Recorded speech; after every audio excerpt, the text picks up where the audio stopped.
Tenemos a media España o a la España entera pendiente de este asunto de Castor, del almacén de gas submarino. Pues vamos a dedicar los minutos de la brújula de la ciencia este viernes también a este asunto con Alberto Aparici. Hola Alberto, buenas tardes. Hola Carlos, muy buenas tardes. Porque vamos a hablar, bueno, no vamos a hablar de cualquier tipo de terremotos, sino solo de aquellos que son provocados por la actividad humana. Eso es. Esto que suena un poco a ciencia ficción para mucha gente, ¿no? O sea, nosotros podemos provocar un terremoto. ¿Esto es algo rarísimo o es más común de lo que podemos pensar?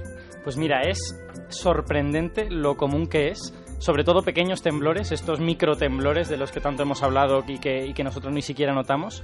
Y también es sorprendente, sobre todo, el tipo de actividad humana que es más proclive a provocar estos terremotos. Porque esto de la inyección de gas en el subsuelo suena como algo pues un poco oscuro, un poco obtuso y que a lo mejor es muy peligroso y no lo sabemos, pero a que si yo te digo vamos a construir una presa, eso no suena que vaya a provocar un terremoto. O si yo te digo no, claro que no, vamos a abrir una mina y vamos a sacar carbón, a que eso no suena que va a provocar un terremoto. No, hombre, ¿cómo va a provocar un terremoto sacar el carbón de...? Pues esas dos actividades son las que más terremotos provocados por el hombre generan. ¿Qué me estás diciendo? Sí, señor. ¿Construir una presa o sacar el carbón de la mina, eso provoca temblores sísmicos? Así es. Bueno, solo si son presas muy grandes y si son minas muy grandes, ¿no? Porque, mira, la razón es la serán siguiente. Terremotos pequeños? Bueno, hay de todo. Hay presas que han llegado a provocar terremotos de magnitud 6, casi 7 en la escala de magnitud de momentos. Es un señor terremoto. Pero claro, eran empresas realmente grandes, eran empresas muy, muy grandes. Esto sucede de la siguiente manera. Tú piensas que un terremoto es lo siguiente. La Tierra está hecha de capas de roca, ¿no? Sí. Y esas capas están en continuo movimiento. Forman placas tectónicas que se mueven, chocan unas con otras. Entonces, a raíz de este movimiento, hay alguna de esas planchas de roca que queda atrapada entre otras dos. Y al quedar atrapada, pues va acumulando tensión, se va doblando como si doblásemos una vara, y un día, pues crack, se rompe de repente, vibra. Crack es el sonido que hace Crack es el sonido típico de las placas tectónicas. Sí, al romper, al efectivamente. quebrarse, crack. Lo que pasa es que luego, como hay el terremoto, no se oye bien, pero... Bueno, pues fíjate, nosotros no somos capaces de provocar todo este proceso, ¿no? Este es un proceso que requiere muchísima energía. Esto lo hacen las placas tectónicas, que son muy grandes y las impulsa el planeta entero, pero nosotros sí que podemos darle el último empujoncito a este proceso. ¿Y cómo podemos hacer eso? Bueno, pues de una manera muy sencilla. Por ejemplo, llenando un valle de agua. Si llenas un valle entero o varios valles con un montón de agua, de repente esa parte del planeta pesa mucho más de lo que pesaba. Y entonces, si debajo de ella hay una parte que ya estaba sometida a tensión, puede romperse, puede hacer crack. Repentinamente. Puede pasar lo mismo si coges una montaña y la vacías. Si haces una mina y sacas un montón de carbón de esa mina, de repente eso se eleva. Eso hace catacrack. Y puede provocar que algo se rompa, efectivamente. Bueno, entonces, hablando del proyecto de esta realidad que es el almacén Castor. Bueno, explícanos exactamente en qué consiste lo de almacenar el gas ahí. Sí, para que no resulte una cosa tan misteriosa, ¿no? y tan extraña. Bueno, pues es una idea muy curiosa y que yo no había oído hablar para nada hasta esta semana, y consiste en reutilizar un antiguo yacimiento de petróleo para almacenar gas natural. Bueno, ya lo he explicado a la empresa, que las razones son económicas, así tú metes el gas ahí, cuando lo necesitas lo sacas y tal. Pero el proceso físico es verdaderamente interesante, porque los que se estén imaginando que lo que hacemos es meter gas en una caverna subterránea y entonces esa caverna se hincha como un globo y provoca terremotos, pues ya pueden dejar. No es eso. No es eso en absoluto. ¿Y entonces cómo es? O sea, ¿qué nos tenemos que imaginar para estar en lo cierto? Vale, no sé si te acuerdas, el año pasado que hicimos un programa sobre acuíferos. Sobre acuíferos, sí. Vale, y contamos que los acuíferos tampoco eran ríos subterráneos que se mueven en una especie de vacío que hay ahí debajo, sino que lo que son es rocas muy porosas y esos poros se llenan de agua. Bueno, pues si esos poros se llenan de petróleo o esos poros se llenan de gas, eso es exactamente lo que tienes. Lo que hay ahí en el Mediterráneo es una capa de caliza porosa que antes tenía petróleo, la Shell sacó todo el petróleo en los años 70 y ahora pues quieren meter gas en él, ¿no? Vale, no es que se hinche, sino que es que se introduce el gas en los poros, en cada cavidad. Eso es. Qué difícil de decir es cada cavidad, si se dan cuenta. O cada concavidad es más difícil. Cada concavidad o en cada una de las concavidades o cavidades de las rocas. Es que me está recordando cuando hablábamos del fracking, que era es un poco al revés, es lo contrario, Claro. o sea, es extraer ese gas que está ahí dentro de la pizarra, Eso es. allí en el subsuelo. Es todo lo contrario, porque en ese caso los poros son tan herméticos que es muy difícil de sacar, así que los has de romper. Hay que meter ahí el agua a presión con arena y con productos químicos para que haga crack. Ahí sí que haces crack de verdad. Entonces esto es al revés, hay que conseguir introducir el gas en esos poros, en esas concavidades. Entonces tenemos claro que no es que se hinche el subsuelo y por eso... Bueno, no se hincha, pero sucede algo parecido, ¿no? Es decir, tú has de imaginarte la roca vacía como una especie de andamiaje que cuando tú le quitas el petróleo no se viene abajo por completo, sino que ahí aguanta un rato. Pero si tú le metes gas a ese andamiaje, sí que va a ejercer más presión. Y al ejercer más presión va a empujar a las rocas que tiene al lado. O sea que entiendo que lo que está sucediendo en el almacén es que alguna capa de roca cercana estaba a punto de moverse, estaba sometida a tensión, estaba ya doblándose. Y le hemos dado el último empujón. Eso es, y cuando le hemos llenado de aire, le hemos dado el último empujoncillo y ahí es cuando se están produciendo estos seismos. Bueno, hoy se ha publicado también que este almacén está construido sobre una falla, que esto es algo, algún periódico lo destacaba mucho esta mañana. ¿Eso es peligroso? Bueno, pues depende. La verdad es que, bueno, una falla es una fractura, es una zona donde la roca ya se ha roto, entonces los trozos resbalan el uno sobre el otro. Te lo puedes imaginar frotándote las manos, ¿vale? Es exactamente lo mismo, solo que en lugar de ser dos manos, pues lo que se frotan, se rozan, son dos placas de roca gigantescas, ¿no? Entonces, cuando se produce este frotamiento y vibran, se puede producir un terremoto.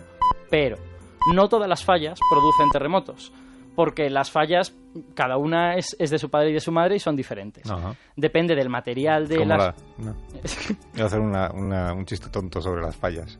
Efectivamente, bueno, las de Valencia. Las de Valencia igual. También son cada una de su padre y de su madre. Así es. Y de cada casal. Bueno, entonces, volviendo a... que tengas una falla no significa necesariamente que haya un terremotos. terremoto. De hecho, hay fallas que son asísmicas y que no producen ningún terremoto. Y en este caso, los terremotos se han producido por una falla que debe de haber un poquito al sur, si no recuerdo mal. No es la falla principal. No es esta falla grande de 51 kilómetros, sino otra más pequeña en la que no habíamos pensado. Vale. ¿Cómo se puede evaluar entonces si hay un peligro real de que acaben produciéndose pues temblores más de mayor magnitud que los que hemos visto hasta este momento? O sea, que la cosa vaya a peor. Vale, por encima de todo lo que requiere es conocer la zona, ¿no? Porque por lo que estamos comprobando no teníamos un conocimiento demasiado bueno de ella, ¿no? Entonces, lo que hay que tener claro es que el gas que estamos inyectando no puede crear un terremoto desde cero, ¿de acuerdo? Porque la presión que provoca no es lo suficientemente grande, o sea, directamente las matemáticas no cuadran. Lo que puede hacer, lo que parece que está haciendo, es dar el último empujón ¿no? Entonces, lo que hay que hacer es conocer la física de los alrededores del almacén para ver si hay tensiones acumuladas ahí que sean realmente grandes, ¿no? Que puedan desencadenar algo mayor que lo que ya hemos visto. Y mira, por mi parte, por mojarme, yo te diría que los temblores de magnitud 3 y 4 no deben preocuparnos, que lo que hay que hacer es asegurarse de que no se pueda producir un temblor de mayor magnitud. Bueno, no deben preocuparte a ti, pero a los oyentes de Vinaroz, por ejemplo, pues claro, ellos sí están muy preocupados porque que a la 1:30 de la mañana empiece a temblar el suelo no es algo muy tranquilizador. A ver, vamos a ver, voy a matizar. Sí. Está claro que un fenómeno agradable no es, y es un fenómeno muy incómodo. Ajá. Pero, y desde luego hay que mirarlo, hemos de asegurarnos de que no pueda ir a más. Pero es un hecho objetivo que un terremoto de magnitud 4 no es un peligro, ¿vale? No, es decir, ni siquiera puede atacar a una casa mal construida. Y que suba la magnitud del terremoto de 4 a 5 no es tan fácil, porque acordémonos de cómo es la escala de magnitudes de terremotos. Es una escala logarítmica que cuando pasas de 4 a 5 se multiplica por 10 la energía. Entonces es mucha más energía la de un terremoto de magnitud 5. Y de hecho, si vemos lo que ha sucedido en estos días, ¿qué es lo que observamos? Observamos un montón de terremotos de magnitud 2 que prácticamente no los notamos, son casi microseísmos, no llegan a serlo, pero son casi micro. Luego unos poquitos de magnitud 3 y pico, como un puñado, ¿de acuerdo? Que son 10 veces más intensos que estos de magnitud 2. Y luego uno de magnitud 4,2, 100 veces más intenso que estos que ni siquiera notamos, ¿no? Uh-huh. Esto sugiere que lo que ocurre es que los alrededores del almacén albergan muchas pequeñas fracturas que pueden liberar energía como para provocar estos terremotos de magnitud 2. Eso es lo más común. Luego habrá solo unos pocos, con 10 veces más energía, que han provocado los de magnitud 3. Y hasta ahora hemos observado uno con 100 veces más energía. Pero no parece probable que vaya a haber otra escondida que tenga 1000 veces más energía. Es mucha más energía, ¿no? Es posible, desde luego, con lo que hay que mirarlo, no podemos descartarlo y por eso entiendo yo que se está mirando, pero no es lo más probable. Uh-huh. Y hay otro dato más para la tranquilidad, que es que estos terremotos de magnitud 3 y 4 no son nada raros en las cercanías de estas construcciones humanas que generan terremotos. Las grandes presas que han generado terremotos, las grandes minas, los campos de pozos petrolíferos o incluso las explotaciones geotérmicas, es habitual que generen terremotos de magnitud 3 o 4. Hay algunas que no generan nada y las que generan es muy habitual que generen 3 o 4 y luego nada más. Prácticamente nada más intenso que esto. O sea que de alguna manera estamos en la media, ¿no? No tenemos que tener miedo porque estamos por encima de la media y estamos a la espera de que se produzca el terremoto grande, sino que estamos en la media y de alguna manera esto nos debe tranquilizar. Dicho esto, lo que tenemos que hacer es dejar de especular y mirarlo. O sea, realmente ir allí, estudiar el terreno y ver a ver si hay tensiones importantes o no las hay, que es lo que tendríamos que haber hecho hace tiempo y no hemos hecho, la empresa, el Estado o quien sea. Está bien esto. El próximo día nos podías explicar cómo se mide entonces, nos plantamos allí tú y yo y qué tenemos que hacer para saber dónde está cuál es el grado de peligro, cuáles son las tensiones. Eso será complicado, claro. Es un tema bastante complicado y no siempre es posible. Y de hecho yo entiendo que estando bajo el agua tiene una dificultad adicional. Pero podemos buscarlo, podemos mirarlo y lo explicamos. Interesante.